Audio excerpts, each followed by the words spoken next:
Hip hop, hip hop, yeah, yo. Global hip hop, monólogo cultural, a expressão da nossa arte, linguagem universal. global hip hop, Hip hop cultura, a sintonia do conhecimento é frequência digital. Hip hop, Hip hop é uma linguagem com dialeto universal que promove o hibridismo desde os nossos ancestrais. Olá pessoal, sejam todos bem-vindos à primeira edição do programa Global Hip Hop, aqui onde acontece a rúbrica Monólogo Cultural no seu canal BS Studio Global Hip Hop. Já sabem, somos um programa alternativo, somos um programa em frequência digital, somos um programa que visa divulgar o trabalho de todos os fazedores da cultura hip hop.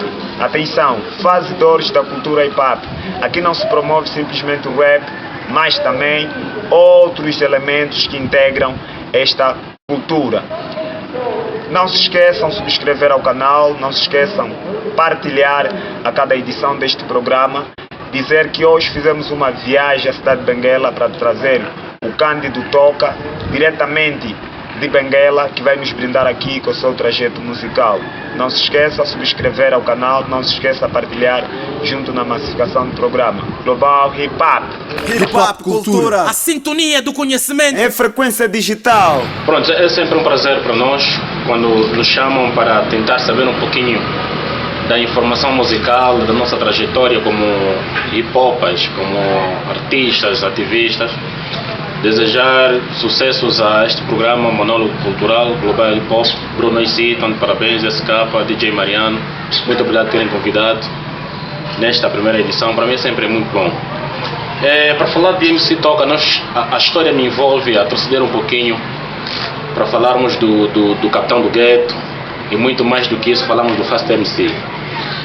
Eu entro para a vida do movimento hip hop no meado dos anos 90, estou a falar de 96, 97, com as influências das primeiras músicas que nós ouvíamos, que eram as músicas do Gabriel Pensador, dos Racionais MCs, que são as primeiras músicas de expressão portuguesa que influenciaram na dinâmica de nós entrarmos nessa vida também. Mas sabe, no embrião das coisas, éramos apenas meros ouvintes, né? Nos apaixonamos pela música rap, sem saber de que cultura viria esta música rap. As influências eram na altura muito pelo rap feito em português, principalmente o rap de intervenção social. Gabriel Pensador foi a alavanca, né, que deu toda essa projeção de motivarmos a entrarmos no rap. Mas já em 90, 97, por aí, deve ser em 97, quando eu ouço o primeiro álbum de rap em português aqui em Angola, que é do SSP, 99% de Amor. Pronto, esse álbum catapultou-nos a vontade de querer permanecer nesta cultura. Então, o SSP, com o lançamento desse CD, nós ouvíamos aquelas músicas Pitanga Boa e não sei o quê, pronto. Isso foi impulsionando um pouquinho mais a nossa arte. Escrevíamos em algumas coisinhas, mas na nossa perspectiva eram coisas que se calhar não havia consistência, não estavam consistentes, se calhar não estava bom, naquela dúvida e na incerteza. Mas o tempo lá foi passando, já em 97, 98, ouvíamos os Black Company. Havia uma música que me motivou muito a fazer um rap de intervenção, que é Meu Sonho é Ir para Portugal. Meu sonho é ir para Portugal. Depois ouvíamos Gina, O Teu Corpo é um Negócio. Depois aparece a música do Guto, né? Ser Negro. Quer dizer, foram tantas outras músicas, até que depois começamos a ouvir muito rap americano, mesmo a gente não entendia a linguagem, o inglês, da profundidade das coisas.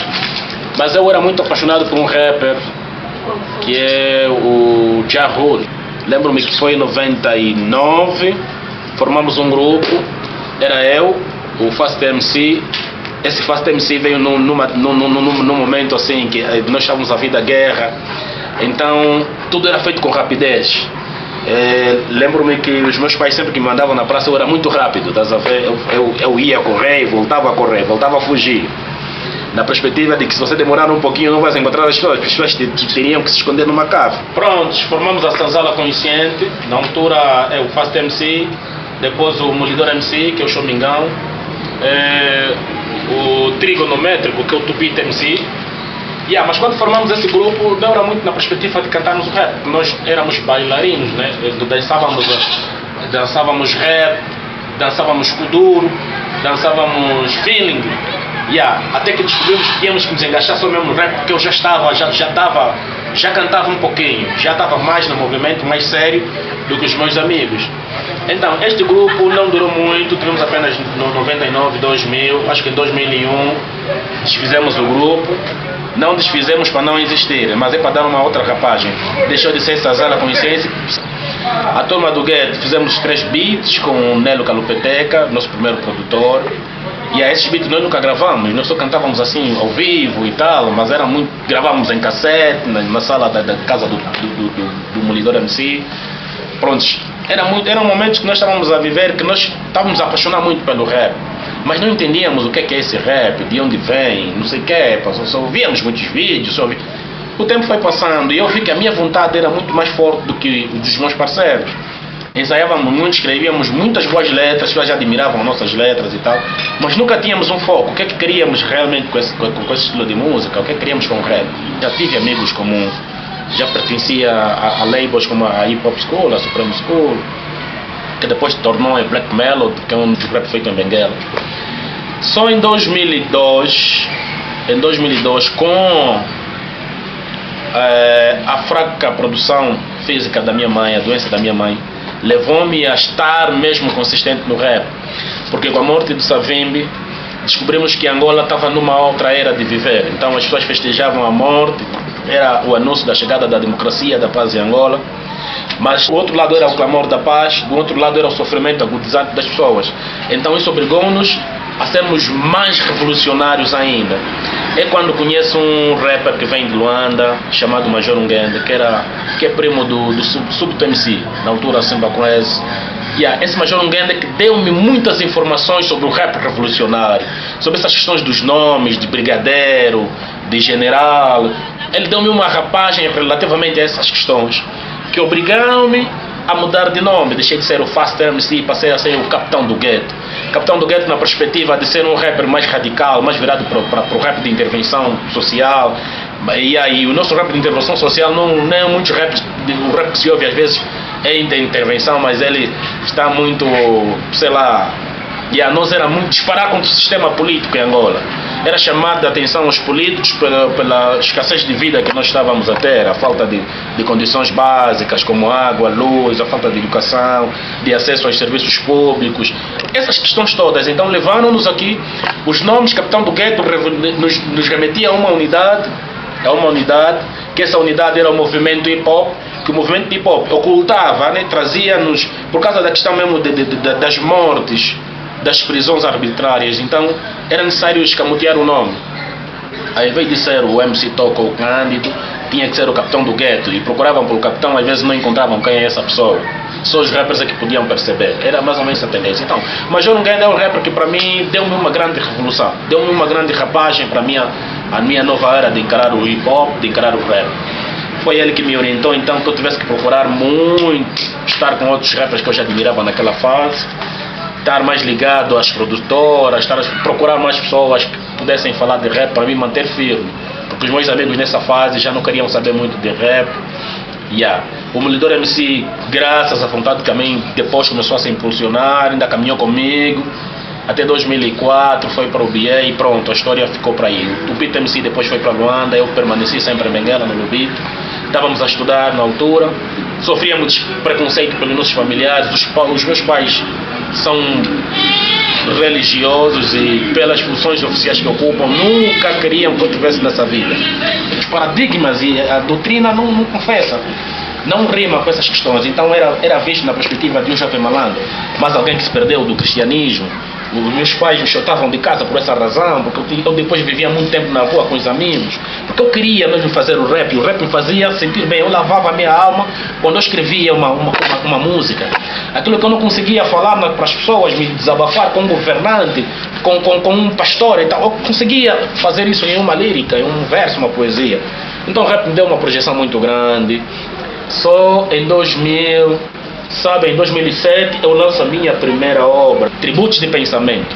Tributos de Pensamento é um EP que ele não sai oficialmente lançado, mas naquela altura o circuito fechado nos levava muito na independência, que era pegar as músicas, colocar no CD master e dar nos amigos. Eu distribuo muitos CDs lá no AMO, mesmo sem capa, era só as músicas, tá vendo? Eram suas músicas no CD, não tem cara, não tem título, nem nada. Então o título você escreve com lápis ou com lapiseira, para as pessoas se orientarem. Não havia meios técnicos para trabalharmos seriamente. Foi o Tributo de Pensamento, houve muitas participações. Na altura há uma música que se chama Boca Aberta, onde eu reuni, convidei os melhores e os maiores rappers da altura, naquela fase, em 2005, 2006, 2007. Quase eram 15 artistas que cantaram numa música que durava 10 minutos. Foi muito ouvida. Depois eu lanço uma música que se tornou também um grande mosaico de procura para o rap feito em Benguela, que é o Encarando o Século XXI. Eu trago o Mac de Murmúrio, o Prisão 17, o Celso Pi, e o próprio DJ Ino que gravou a música sentiu a ansiedade de participar naquele som. Entretanto, o tempo foi passando, mas depois a vida cristã chamava-nos de volta ao berço da igreja. Tivemos que voltar à igreja, mas já com uma consciência muito náloga, já desenvolvíamos muitos temas que espantavam as pessoas. Como é que eram pessoas que estavam a fazer a 7ª, 8ª, 9ª classe, já cantavam nessa dimensão, já traziam poesias muito profundas. Por quê? Porque nós depois viajamos pela literatura. Nós começamos a ler, começamos a escrever, começamos a debater, fazer palestras e muitas outras cenas que levavam o nosso QI no desenvolvimento muito alto. E as pessoas admiravam. E olha, só uma questão aqui muito engraçada. Nós, quando tivemos que falar com mulher, uma dama para te dizer, não, tem que ter muita consistência, estás a ver naquilo que ela estava a fazer, a defender. Ela não conseguia muitas vezes. O rap nos deu essa ferramenta de comunicação muito simples. Da persuasão, da própria comunicação em si. O MC que vai mexer a mente através de palavras também mexia o coração das pessoas. Entretanto, para terminar a minha história, como é que aparece o MC Toca? O MC Toca aparece já em 2008. Eu volto para a igreja, já fui batizado pela igreja, fiquei esse tempo todo, fiz muita formação de liderança, me tornei líder de jovens, desbravadores. Fui vivendo, depois tive uma queda espiritual, isso resultou no regresso ao hip hop em 2016. Eu já nunca saí do hip hop, né? O hip hop, aqueles que vivem o hip hop de filosofia, estilo de vida, estava sempre no hip hop. Mas para os palcos do rap eu já não estava nos palcos do rap. Mas com a saída da igreja, eu lancei uma outra obra, uma mixtape com 15 faixas musicais que se intitula O Caminho do Mundo. O Caminho do Mundo na perspectiva de transmitir às pessoas que, olha, Jesus ainda nos quer, Jesus nos ama. Apelava as pessoas a ter uma vida cristã, uma vida eclesiástica ligada aos céus. Aquele EP, apareceram quase 3 músicas de intervenção política, assim, mas a maior parte das músicas era mesmo rap gospel. Consegui gravar 3 vídeos daquela música, que um dos marcos daquela obra foi a música Quero Saber. A música Quero Saber é a música que depois daquilo que eu disse, Volta Pra Mim Mamãe, é a música que me fez ouvir por Angola. Uma música que é um retrato onde as pessoas têm mais valores quando morrem do que quando vivem. Então eu quero saber como vou morrer, quando vou morrer. Fiz um vídeo até num cemitério lá da Catumbela, no cemitério da Catumbela, que é Benguela, que deu-me uma projeção muito grande. Fui ouvido muito em Luanda, no Ambo, no Bié, na Huila, em particular no município de Caluquembe. Uma música que lancei, eu nunca viajei. Quando eu lancei aquela música em 2016, não viajava. Eu vendi o CD no Lubito, na Escola de Formação de Professores, vendi o CD no Ambo apenas. Mas a música ganhou uma rotação que eu era ouvido em municípios que eu lancei esta obra, Eleições Livres Já. Fazia questão do apelo à intolerância política em Angola. No mesmo ano, 2017, eu lanço mais uma obra. No final, no dia 31 de dezembro, eu faço sair a mixtape Os Meus Sentidos, que contavam com 20 faixas musicais. Essas 20 faixas, a última faixa era um bônus que era Eu Quero Saber, porque eu vi que uma música estava a soar muito e as pessoas não tinham facilidade de encontrar o CD. E eu não tinha disponibilizado ainda na internet, então procurei relançar aquela música como bônus e a música, o CD foi para a internet. Não vendi aquela obra, foi toda para a internet e ela foi desenvolvendo cada vez mais. 2017. 2018 não lancei nenhuma obra, comecei a procurar lançar um álbum dos originais, que poderia trazer então o MC Toca na sua completa trajetória musical, que é o original e consciente. Então as camisolas publicitárias foram saindo, fomos lançando algumas músicas, alguns vídeos desse álbum, mas eu depois descubro que já havia quase 3 álbuns com o mesmo título, original e consciente. E como as músicas foram gravadas nessa perspectiva do original e consciente, eu procurei depois aglutinar e simplificar a questão. Em vez de ser original e consciente, passou a ser originalmente MC Toca. Fui preparando o álbum em 2018, pretendia lançar em 2019, infelizmente.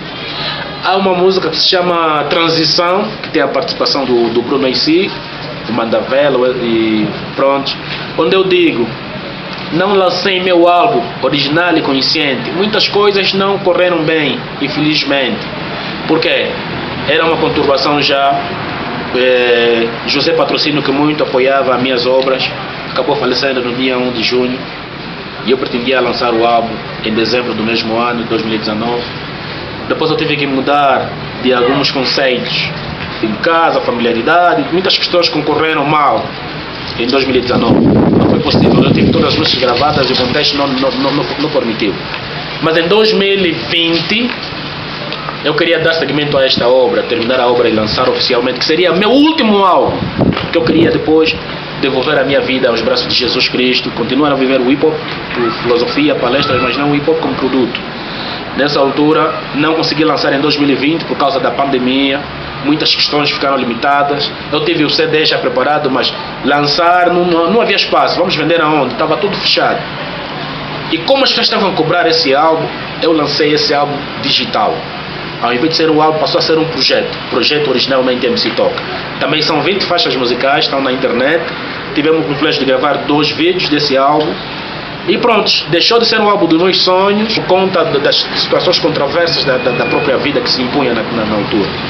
Em 2021, que é o ano presente, eu, que carrego 3 seres encarnados numa pessoa, o Capitão do Gueto, o Cândido Toca e o MC Toca, decidimos, numa reunião que nos encontramos com a minha própria memória, em 3 pessoas numa memória só, decidimos lançar o álbum final, que já não é original e consciente, nem originalmente MC Toca, mas é Lutima Wange. Lutima Wange é uma expressão, na minha linguagem, mundo, que quer dizer com o meu coração. É o álbum do meu coração, que será o último álbum que eu vou lançar como um projeto musical. Pronto, as músicas estão gravadas, estão todas elas gravadas, apenas vamos atualizar alguns conceitos, porque começamos a preparar o álbum numa época de uma governação, né, 2016, 17, 18, e então alguns contextos foram ditos naquela época e algumas coisas o país já não vive, mudou-se. Então entendemos entrar para o estúdio, regravar algumas músicas. E é o processo que estamos a levar. Tenho a certeza que no final desse ano, se não tivermos esse álbum, então já nunca teremos mais. Nunca teremos. Quer seja físico ou digital, nós teremos que lançar originalmente o Lutima Wange.